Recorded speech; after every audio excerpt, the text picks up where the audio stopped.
आज शाम हम सीखने वाले हैं कि जो इब्लीस है, जो शैतान है, वो खुदा का और इंसानों का दुश्मन है। किन किन का दुश्मन है? खुदा का और किन किन का दुश्मन है? सबसे पहले किसका दुश्मन है? उसके बाद इंसान का। और जो हमारा खुदा है वो जंग करता है। हालेलुया। हमारा खुदा क्या करता है? क्यों? कि हमारा खुदा जंग में जोरा होता है। पैदाइश 3 बाब 15 आयत।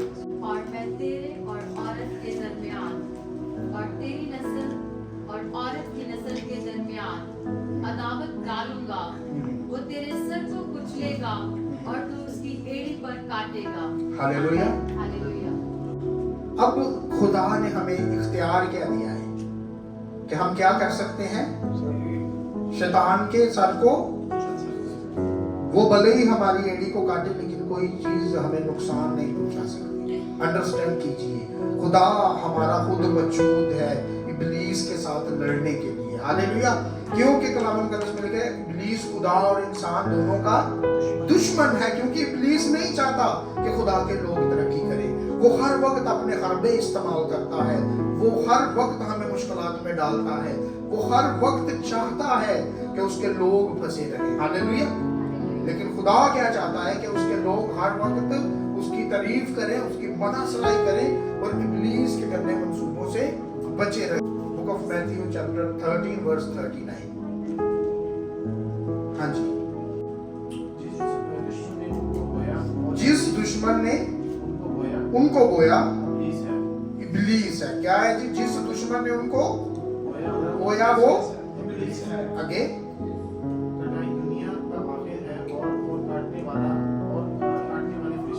हाँ जी। कटाई क्या है? दुनिया का और काटने वाले फरिश्ते कभी खुद से आ सकते हैं? आमीन। खुदा के हुक्म से। इब्लीस कुछ भी करे लेकिन जब फरिश्ते आएंगे तो वो खुदा के हुक्म से आएंगे। आमीन। दूसरी आमद, खुदावंद यीशु मसीह की दूसरी आमद का जिक्र कर कि जब यीशु मसीह वापस आएंगे, फरिश्तों के साथ आएंगे तो वो क्या करेंगे? हाँ जी, आगे बढ़े।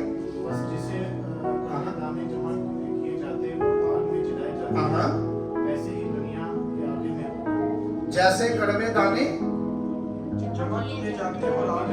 हाँ, और क्या होगा फिर?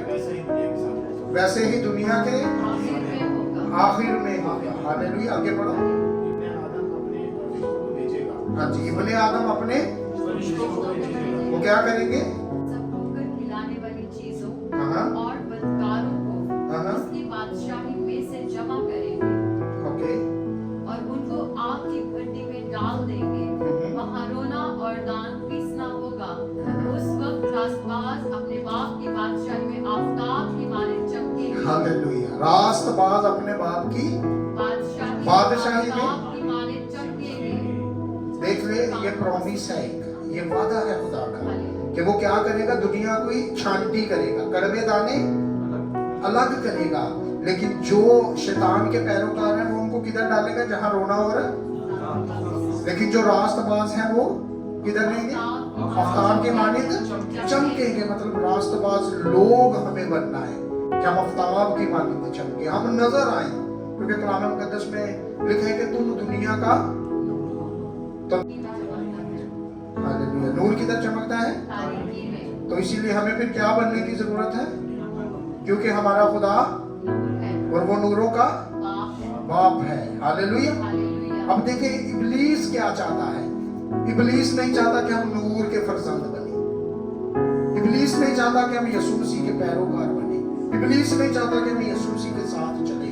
वो हर वक्त हमारी जिंदगी में टेंशन, परेशानी, तकलीफें, दुख डालता रहता है कि हम उलझे रहते हैं। हम उलझे रहते हैं। और इब्लीस जो है वो शेर बब्बर की तरह दौड़ता फिरता है, हर हरबा हमारे लिए इस्तेमाल करता है। लेकिन अगर आप रास्तबाज हैं तो आप बच जाएंगे।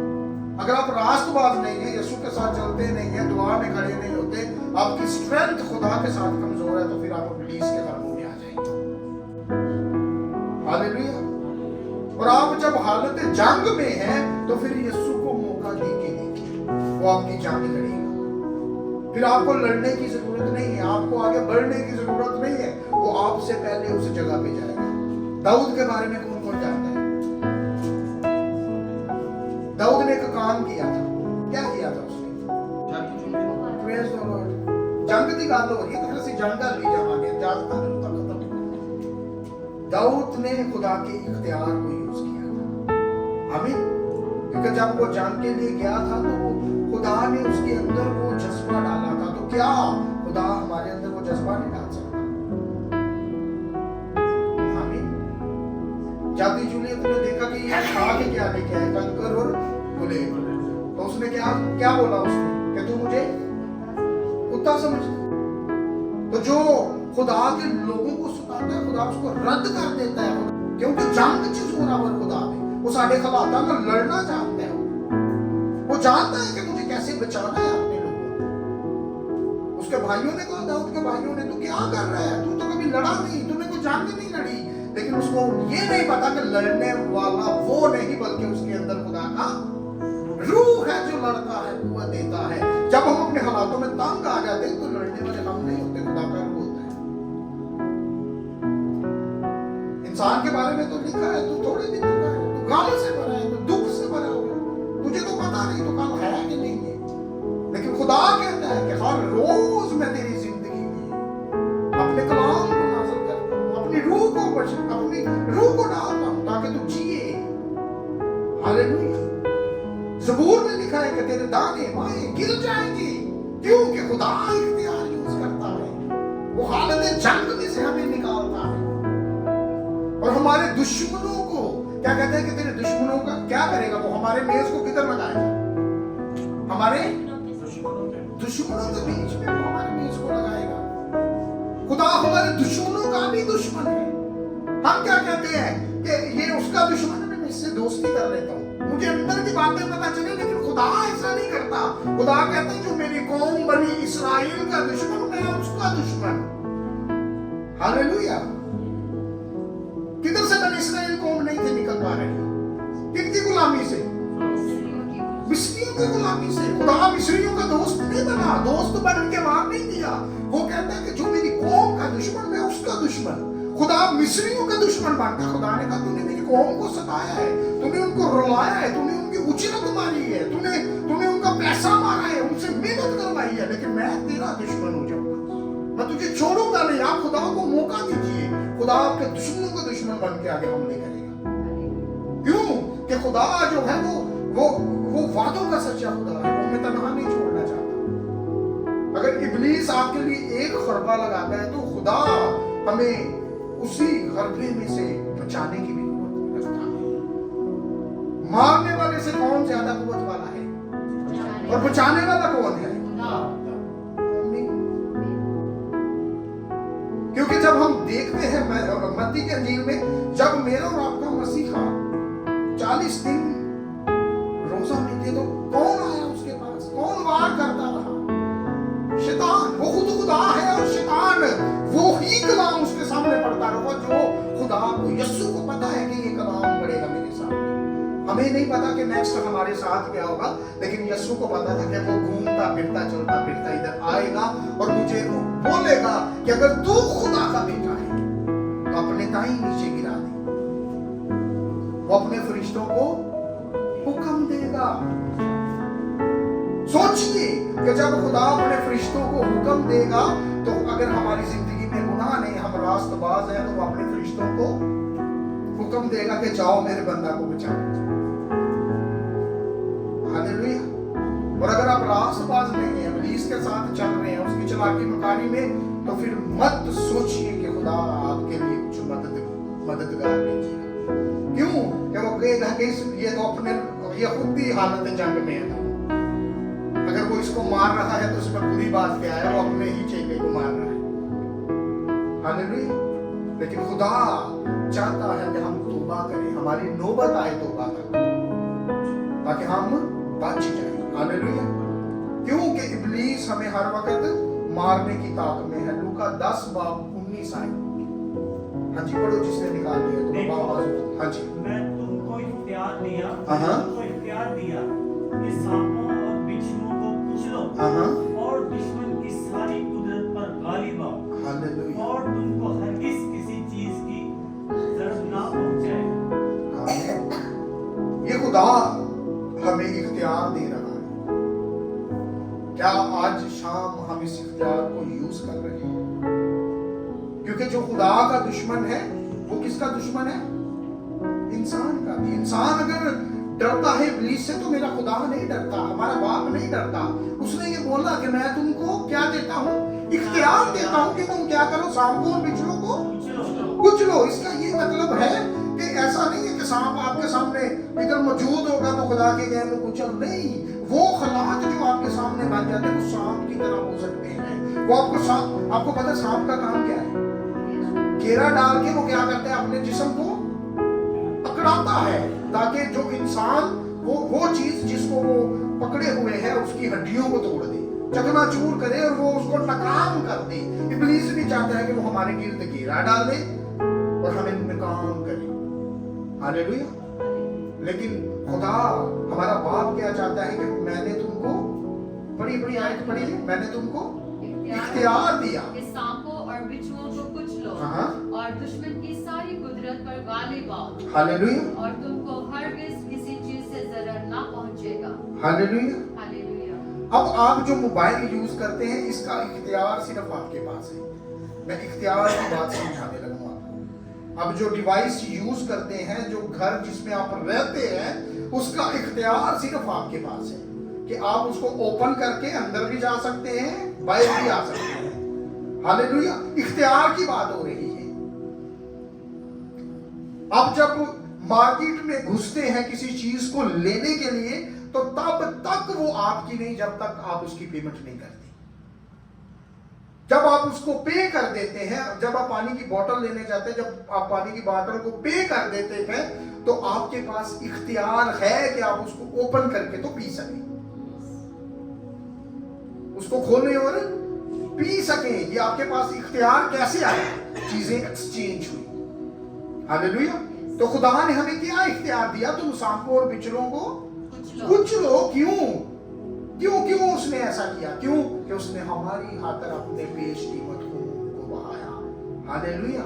और उस खून की बदौलत उसने हमें मोल ली और उसने वो इख्तियार दिया जिस इख्तियार को वो यूज करता था। हालेलुया। वो चाहता है कि जहां मैं हूं वहां तुम भी हो। जब हम तुम की बात करता है हम एक लेवल पे लेके आ जाता है।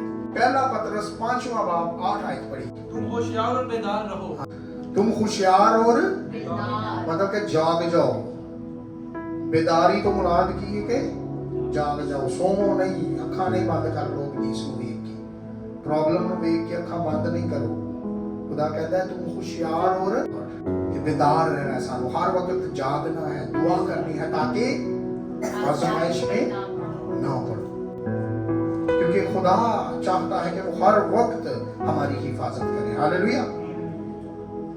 क्योंकि मैंने पहले भी बताया कि खुदा अपने लोगों के दुश्मनों का भी दुश्मन है। खरूज chapter 23 verse 22, book of Exodus chapter 23 verse 22। पर अगर तुम सचमुच उसकी बात माने और जो मैं कहता हूँ वो सब करे तो मैं तेरे दुश्मनों का दुश्मन और तेरे मुखालिफों का मुखालिफ हूँगा। हालेलुया। हालेलुया। बाइबल मुकद्दस में क्या लिखा है कि मैं तेरे दुश्मनों का दुश्मन और तेरे, मुखालिफों का मुखालिफ। ये नहीं समझो कि साडा खुदा दोस्ती कर लेगा ਉਹਦੇ ਨਾਲ। अगर कोई हमारा मुखालिफ है, अब देखिए दुश्मन भी तो मुखालिफ ही होता है ना, लेकिन फिर इस जगह पे 2 टाइम क्यों ऐसा लिखा है कि मैं तेरे दुश्मनों का दुश्मन और तेरे मुखालिफों का मुखालिफ। मुखालिफों का। मुखालिफ। अब वजह क्या है? दुश्मन और मुखालिफ एक ही तो चीज होती है। अब डिफरेंस इसमें क्या है कि एक दुश्मन वो होता है जो आपसे बड़ी बातें करता है, हंस के बातें करता है, आपके साथ होता है, लेकिन आपके दुश्मनों को वो पीछे बता रहा होता है कि इसके हालात ये हैं, ये कर रहे हैं वो। और मुखालिफ चीज वो होती है जो डोर पे आके खड़े हो जाते हैं कि बाहर आ जा। खुदा कहता है कि मैं दोनों सिचुएशनों में तुझे संभालूंगा। अगर कोई दुश्मन तेरे पास बैठ के तेरी मुखबिरी, तेरी दुश्मनी कर रहा है तो नो प्रॉब्लम, वो मुखालिफ जो दूर बैठ के तुझे मारने की सोच रहा है, इब्लीस दांड़ता फिर रहा है, दूर से आएगा, मैं उसको भी मारने की कुदरत रखता हूँ। हालेलुया। अगर आप सोचते हैं कि ये मेरा दुश्मन है तो वो खुदा का भी दुश्मन है, ज़हन में रखिए इस चीज को। कोई अगर आपके लिए ऐसी सिचुएशन पैदा कर देता है कि आप बच नहीं पाएंगे, बट खुदा आपको उस सिचुएशन से बाहर निकाल सकता है। इस चीज को अंडरस्टैंड कर लें आप, क्योंकि खुदा जो है वो साहिब जंग है। खरूज निकालिए, खरूज 15 बाब 3 आयत, एक्सोडस चैप्टर 15 वर्स 3। खुदावन साहिब जंग है, हाँ यहोवा उसका नाम है। हाँ फिरौन के रथों और लश्कर को उसने समंदर में डाल दिया और उसके चीता सरदार बहर गुलजम में गर्क हुए। गहरे पानी ने उनको छुपा लिया, वो पत्थर की मानिंद तह में चले गए। ऐ खुदावन, तेरा दाहिना हाथ कुदरत के सबब से जलाली है। ऐ खुदावन, तेरा दाहिना हाथ दुश्मन को चकनाचूर कर देता है। हालेलुया। खुदा का दाहिना हाथ क्या करता है? दुश्मन को चकनाचूर कर क्योंकि खुदा साहिब जंग है। खुदा नहीं चाहता कि जो इंसान खुदा के साथ चल रहा है, मतलब कि इब्लीस उसके ऊपर आए और फतह पाए और कहे देखा तेरे खुदा ने तुझे नहीं बताया। क्यों? खुदा साहिब जंग है। और जो सांप होता है उसकी तो पहले उसकी तो अपनी एक रोब होता है, तो खुदा का एक रोब है, उसका दाहिना हाथ ही उठे तो चीजें बदल जाती है। हालेलुया। और वो जब अपना दाना हाथ बढ़ाता है तो चीजें बदल जाती हैं। वो आपके हालातों को, आपकी चीजों को मोल्ड करने की, बदलने की कुदरत रखता है, यू टर्न देने की कुदरत रखता है। आप कहते हैं कि मैं फंस गया, मर गई, वो निकालने की कुदरत रखता है, क्योंकि वो साहिब जंग है। जो सांप होता है उसको पता है कि उसकी वैल्यू क्या है। हालेलुया। मुकाशफा की किताब 19 बाब 11 आयत पढ़िए। मुकाशफा रेवलेशन चैप्टर 19 वर्स 11। फिर मैंने आसमान को खुला हुआ देखा और क्या देखता हूँ कि एक सफेद घोड़ा है और उस पर एक सवार है जो सच्चा और बरहक कहलाता है और वो रास्ते के साथ इंसाफ और लड़ाई करता है। हालेलुया। वो रास्ते के साथ क्या करता है? लड़ाई। हाँ जी ना, वो रास्ते के साथ क्या करता है? लड़ाई करता है। ये मत सोचे कि आपके खुदा को लड़ना नहीं आता। ये मत सोचे कि आपके खुदा को लड़ना नहीं आता। आप यही सोचते रहेंगे कि मेरा खुदा जो है ना बड़ा पीसफुल है। नहीं, बाइबल मुकद्दस बयान करती है वो रास्ते के साथ लड़ता है। आप गलत नहीं होने चाहिए। वो सफेद घोड़े पे बैठा है, उसकी जुबान जो है वो दोधारी तलवार है। हालेलुया। वो साहिब जंग है, उसकी आंखें आपके शोला की मानिंद है। दुश्मन देख नहीं पाएगा उसकी आंखों को, गज़ब उस पे तारी हो जाएगा, क्योंकि वो साहिब जंग है। दुश्मन देखेगा तो परेशान हो जाएगा कि ये जो आ रहा है ये है कौन। और लड़ाई के लिए हमेशा वो ही बोलता है जो लड़ना जानता है, जिसको लड़ाई करनी नहीं आती, जिसको मतलब कि तलवार चलानी नहीं आती, वो कभी नहीं कहेगा मुझे तलवार दो। मेरा खुदा लड़ना जानता है, वो हमारे हालातों को बदलना जानता है, वो दुश्मनों के गिर्द हमारा मेज सेट करना जानता है। ज़बूर 24 हम गाते हैं वो बादशाह का बादशाह है, वो जंग में जोरावर है। वो ऐसे नहीं कहता वो कामा ने बाबू तेनू जोर देंगे, वो जोर देना जानता है, वो इब्लीस को गिराना जानता है। वो कहता है कि मेरे लोग उस इख्तियार को यूज करें, क्योंकि खुदा अपने लोगों की तरफ से होके जंग करता है। ज़हन में रखिए, खुदा अपने लोगों की तरफ से होके जंग करता है। खरूज की किताब 14 बाब 14 है, यशुआ 23 बाब 3 आयत, दूसरा शमूएल 5 बाब 24 आयत। खुदावंद तुम्हारी तरफ से जंग करेगा। हाँ जी, बाइबल मुकद्दस में क्या लिखा है कि खुदावंद तुम्हारी तरफ से जंग करेगा। मतलब कि खुदा हम लड़ना आता है। हालेलुया। खुदा को जंग करना आती है। इब्लीस आपको छेड़ेगा तो खुदा क्या करेगा? जंग करेगा। आगे और तुम खामोश रहोगे। हालेलुया। और तुम क्या करोगे? खामोश रहोगे। मतलब कि इथे एक ਉਹਦਾ ਪ੍ਰੋਮਿਸ ਵੀ ਹੈ ਕਿ ਬੜ ਨਹੀਂ ਕਰਨੀ ਜਦੋਂ ਮੈਂ ਲੜ ਰਿਹਾ, ਫਿਰ ਤੁਹਾਨੂੰ ਆਪਣੀ ਵਿੱਚ ਗਾਲਾਂ ਕੱਢਣ ਦੀ ਲੋੜ ਨਹੀਂ। ਹਾਲੇਲੂਇਆ। ਕਿਉਂਕਿ ਕਲਾਮ ਦੇ ਵਿੱਚ ਲਿਖਿਆ ਜਿਹੜਾ ਗਾਲ ਕੱਢਦਾ ਉਹ ਖੁਦਾ ਦੀ ਬਾਦਸ਼ਾਹੀ ਤੋਂ ਦਾਖਲ ਨਹੀਂ ਹੋਇਆ। ਬਾਈਬਲ ਮੁਕੱਦਸ ਦਾ ਫਰਮਾਨ ਹੈ ਕਿ ਬੋਲਣਾ ਨਹੀਂ, ਖੁਦਾ ਜੰਗ ਕਰ ਰਿਹਾ ਹੈ। ਸਮਝ ਗਏ? लेकिन ਅਸੀਂ बोलना शुरू कर देंगे, खुदा कहता बोलना नहीं। यशुआ 23:3 और जो कुछ खुदावंद तुम्हारे खुदा ने तुम्हारे सबक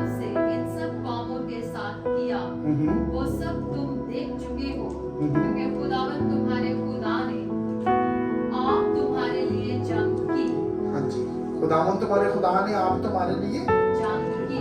तुम देख चुके हो जब खुदा बनी इसराइल को बाहर निकाल के लेके आया तो किस तरह लड़ता रहा उनसे, वो किस तरह उनको बचाता रहा, वो किस तरह उनके हालातों को बदलता रहा। हालेलुया। दाऊद जब जंग के लिए निकलता था तो किस तरह खुदा लड़ता था, क्योंकि खुदा जो है वो जंग में जोरावर खुदा है। दूसरा शमूएल निकाला है किसी ने 5:24 आयत। और जब दूध के दरख्तों की फुंगियों में आ गया सुनो जरा, केड़ा दरख्त है? दूध के दूध के दरख्त की फुंगियों हाँ जी हाँ जी हाँ जी दूध के दरख्तों की फुंगियों में हाँ। तुझे फौज के चलने की आवाज सुनाई दे हाँ तो चुस्त हो जाना, क्योंकि उस वक्त खुदावंद तेरे आगे आगे निकल ठीक है जी। चुका होगा। ऐसा नहीं है कि हमारा खुदा जा रहा है और हमें पता नहीं, कोई साइन नहीं, कोई कुछ नहीं। खुदा दाऊद को क्या कह रहा है? निशान दिखा रहे हैं कि दूध के दरख्त की फुंगियों, मतलब के ऊपर तुझे पता चलेगा क्या होगा? तुझे फौज के चलने की आवाज आएगी। खुदा अकेला नहीं है, खुदा ने फौज को बोला है, फरिश्तों को हुक्म दिया है कि अपनी फौज को लेकर निकल जाओ। और जब दाऊद जा रहा है तो उसके आगे जाओ। तो खुदा ने क्या किया? आगे फुंगियों में से निकल आगे फुंगियों में से तुझे फौज के चलने की आवाज सुनाई दे तो चुस्त हो जाना, क्योंकि उस वक्त खुदावंद तेरे आगे आगे निकल चुका होगा ताकि फिलिस्तियों के लश्कर को मारे। हालेलुया। किनके लश्कर को मारे? फिलिस्तियों के लश्कर को मारे। अब जब हुआ क्या कि जब दाऊद जा रहा है तो खुदा के जो फौज है वो उस जगह पे जा रही है, वो दाऊद से पहले उधर पहुंची हुई है। और उन्होंने क्या किया? उनकी तलवारों को अपने कंट्रोल में ले लिया, उनके गलों को अपने कंट्रोल में ले लिया, उनकी सारी चीजों को उन्होंने अपने कंट्रोल में ले लिया और उनको मारा नहीं। ये ज़हन में रखिए, उनको मारा नहीं, तब तक नहीं मारा। क्यों? कि खुदा चाहता था कि दाऊद आए, तलवार चलाए और मैं काम शुरू करूं, ताकि फिलिस्तियों को पता चले कि दाऊद ने किया है ये सब। हालेलुया। खुदा चाहता है कि खुदा हमारे आगे जाए और हम भी उस जगह पे पहुंचे, अपने दुश्मन से फाइट करें, फिर उसके बाद खुदा हमें ब्लेस करे। ऐसा नहीं होता कि आप रूम में छुप के बैठे और खुदा उस जगह पे काम करेगा। खुदा ऐसा काम नहीं करेगा, उसके लिए हमें निकलना पड़ेगा। दाऊद निकला, फिलिस्तियों को मारा। हालेलुया। ज़बूर 24 8 वर्स, क्या उसके अंदर लिखा है? He was the King of glory, the Lord strong and mighty, the Lord mighty in battle. Hallelujah. ये जलाल का बादशाह कौन है? हाँ। खुदावंद जो कवि और कादिर है, हालेलुया। खुदावंद जो जंग में जोर आवर है। हालेलुया। ज़बूर च भी ਅਸੀਂ ਕਹਿੰਦੇ ਆ कि खुदा क्या है? जंग में, खुदा जो है जंग में जोरावर है। हालेलुया। जब हमारा खुदा जंग में जोर आवर है तो फिर हमें परेशान होने की जरूरत नहीं है। हर वक्त हम कहते हैं कि रब खुदावंद बादशाह है, ओ जलाल का बादशाह है, मतलब कि उसका सामने कोई नहीं है। जैसा वो बादशाहों का बादशाह है, बादशाहों का बादशाह, राजाओं का राजा, उस जैसा कोई दुनिया में नहीं है। क्यों? कि वो जंग में जोर आवर है, वो कमजोर नहीं है। वो कोई ऐसा नहीं है कि आप कहेंगे खुदावंदा तेरा टाइम आ गया और वो कहेगा नहीं मैं कमजोर नहीं। वो जंग में जोर आवर खुदा है। हालेलुया। क्योंकि जब हम कहते हैं कि वो लश्करों का खुदा है, खुदावंद रब्बुल अफवाज लश्करों का। ज़बूर 84 उसकी फर्स्ट वर्स पर है। ज़बूर 84 ज़बूर 84 वर्स 1 क्या उसके अंदर लिखा है? कि वो लश्करों का खुदा है। ऐ लश्करों के खुदावंद, हाँ। तेरे मस्कन क्या ही दिलकश है। मेरी जान खुदावंद की बारगाहों की मुश्ताक है। हालेलुया। ऐ लश्करों के खुदावंद, क्योंकि वो लश्करों का खुदा है, वो रब्बुल अफवाज है, उस जैसा कोई नहीं है। लेकिन खुदा जो साहिब इख्तियार है, जो जंग में जोरावर है, जो लश्करों का खुदा है, जो रब्बुल अफवाज है, जो साहिब इख्तियार है, जो जंग करना जानता है, वो हमें परेशान नहीं होने देगा। हालेलुया। क्योंकि जब खुदा जंग करता है तो उसकी जंग के अंदर ईमानदार लोग भी शामिल हैं। उसकी जंग के अंदर कौन लोग शामिल हैं? जो ईमानदार होंगे, जो रास्तबाज होंगे, जो उसके साथ चलेंगे। वो खुदा की उस जंग के अंदर होंगे। हालेलुया। पढ़ना चाहते हैं तो पहला शमूएल चैप्टर 17 वर्स 47 उसके अंदर पढ़िए कि कैसे ईमानदार जो है वो जंग के अंदर। पहला सैमुएल चैप्टर 17 वर्स 47। और ये सारी जुमाएं जान ले कि खुदावंद तलवार और भाले के जरिए से नहीं बचाता, इसलिए कि जंग तो खुदावंद की है और वही तुमको हमारे हाथ में कर देगा। हालेलुया। जंग किसकी है? खुदावंद और वो ही तुमको हमारे हवाले कर दे। हालेलुया।